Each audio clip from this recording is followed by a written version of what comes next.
Dans l'atmosphère feutrée et pourtant électrique du bar, Sabri affichait une expression d'une intensité rare. Il fixait son interlocuteur sans ciller, le regard lourd de sous-entendus que lui seul semblait comprendre. Cela faisait déjà une demi-heure qu'il pratiquait ce qu'il appelait poétiquement un bouche-à-bouche avec ses yeux. Son ami, un peu déconcerté par ce manège silencieux, finit par rompre la glace en lui demandant ce qu'il essayait de lui dire avec une telle insistance. Sabri, avec un flegme imperturbable, expliqua qu'il regardait simplement ses amis parce qu'il aimait cela. Il reprocha à son compagnon de ne pas assez observer son entourage, affirmant que s'il portait un peu plus d'attention, il remarquerait les changements subtils, ou parfois flagrants, chez ceux qu'il côtoie.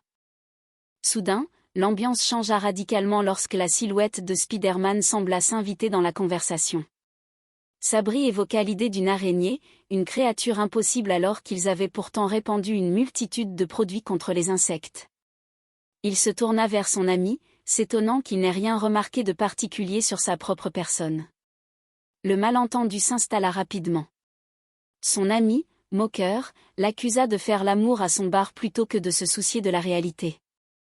Pour lui, le véritable Spider-Man, c'était le comptoir lui-même. Sabri, imperturbable dans son délire, demanda si une fête déguisée était en préparation. Il présenta son costume, une tenue d'araignée assez singulière, et s'imagina déjà se présentant à la banque pour demander un prêt. Il s'amusait de l'idée que le banquier puisse trouver cela un peu fantaisiste mais tout à fait délirant. La discussion vira aux techniques quand la question du gicleur de doigts d'araignée fut soulevée. Pourquoi Sabri n'en avait-il pas un qui sorte de ses mains? Il tenta d'expliquer que l'araignée, lorsqu'elle s'accroche au mur ou au balcon, utilise forcément un gicleur situé derrière ses mains. Il mimait le geste avec enthousiasme, criant gare à chaque mouvement brusque. Malheureusement, dans son élan, un incident survint. Son costume fut taché. La panique s'installa. Sabri, désolé, jura sur sa parole qu'il allait tout nettoyer, mais ses efforts ne firent qu'étaler la tâche, provoquant l'exaspération de son ami qui le trouvait absolument énorme dans sa maladresse. Pendant ce temps, dans une autre section de ce quotidien agité, Aimé déclarait qu'il n'avait plus d'ambulance disponible. Jamel, toujours prêt à rendre service d'une manière qui lui est propre, fut sollicité pour aller chercher un policier qui s'était malencontreusement tiré une balle dans le pied.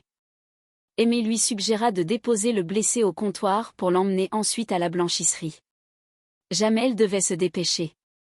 Avant de partir, une dernière consigne fut lancée pour le bal costumé, il n'était pas nécessaire d'apporter de la nourriture. Sabri, revenant à sa préoccupation première, demanda de nouveau si personne n'avait rien remarqué sur lui. La réponse fut cinglante, on ne remarquait que son haleine atroce. L'épisode de l'ambulance fut épique. Jamel revint après 10 minutes de trajet, fier de sa performance. Il affirma que tout s'était super bien passé, même s'il avait dû brûler 2 feux rouges, ou plutôt 3, selon les corrections ultérieures.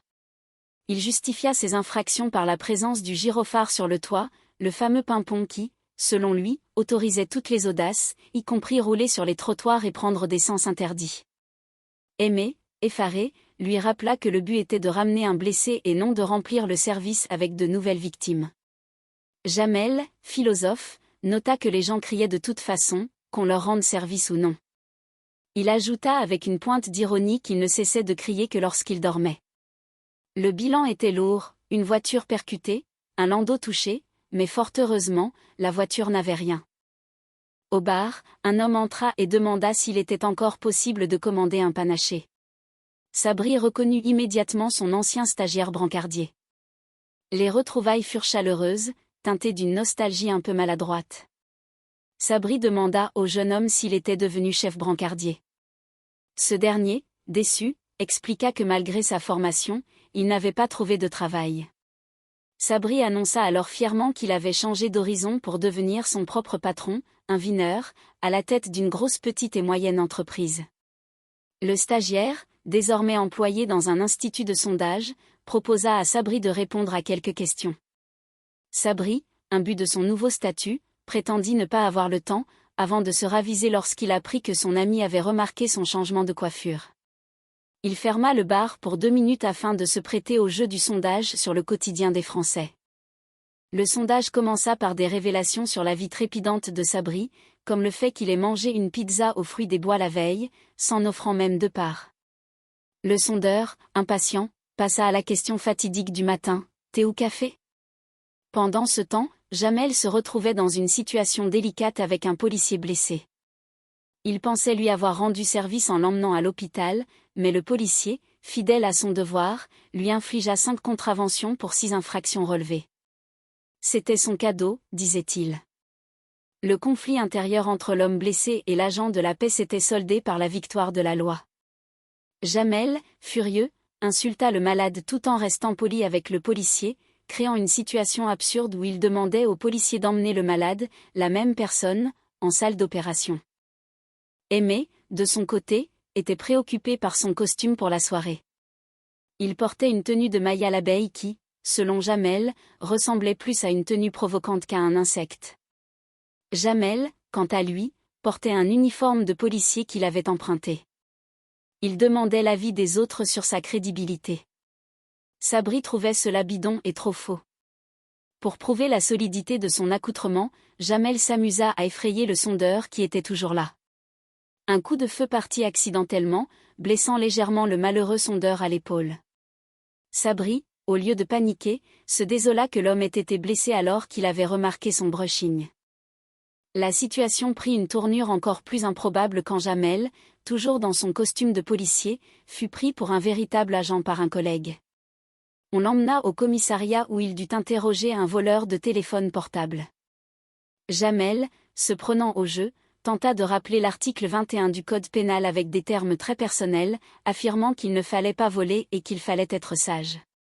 Devant le manque d'efficacité de cette méthode, il passa à une approche plus musclée, s'inspirant des séries télévisées. Il finit par obtenir des aveux du suspect, ce qui lui valut les félicitations de ses prétendus collègues. Pendant ce temps, au bar, le sondeur blessé essayait tant bien que mal de finir son questionnaire. Sabri, malgré la blessure de son interlocuteur, insistait pour que les choses soient faites dans l'ordre et avec professionnalisme. Il réfléchissait intensément à la question du thé ou du café, refusant de bâcler le travail. Dans une chambre d'hôpital, un patient réclamait ses cigarettes et son agenda caché dans son uniforme dans l'armoire. Jamel, jouant les infirmiers autoritaires, refusa catégoriquement, invoquant des règlements imaginaires et des histoires de famille sur les dangers des agendas après une opération. La supercherie de Jamel finit par être découverte. Le portrait robot du suspect du vol d'uniforme, décrit comme un homme de type guadeloupéen et chauve, ressemblait étrangement à Jamel lui-même, surtout lorsqu'il enleva sa casquette. Malgré ses protestations et ses explications confuses sur un malentendu, Jamel se retrouva en cellule. Il y fut rejoint par Sabri et Aimé, ce dernier étant toujours vêtu de son costume de maille à l'abeille, ce qui lui valait des remarques désobligeantes. Dans la cellule, l'ambiance était à la fois désolée et comique.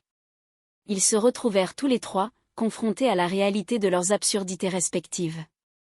Sabri essayait de trouver des jeux pour passer le temps, tandis que Jamel tentait de négocier un appel à sa mère. La journée se termina ainsi, dans la promesse d'une nuit mouvementée entre amis, unis par les liens indéfectibles de la maladresse et de l'humour, sous le regard désabusé des véritables forces de l'ordre. Chacun, dans son coin de cellule, repensait aux événements de la journée.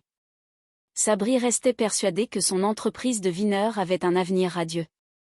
Jamel espérait que son innocence serait prouvée dans les 24 heures. Aimé, lui, ne pensait qu'à se débarrasser de son costume d'abeille qui lui avait causé tant de tort. Malgré la situation, une certaine tendresse émanait de leurs échanges, prouvant que même derrière les barreaux d'une méprise, l'amitié restait leur plus belle évasion. Le cliquetis de la serrure, bien que définitif pour la nuit, résonnait presque comme une ponctuation familière à leur vie chaotique et pleine de vie. Ils étaient là, ensemble, trois compagnons d'infortune, prêts à affronter le lendemain avec la même dose d'inconscience et de bonne humeur qui les caractérisait si bien.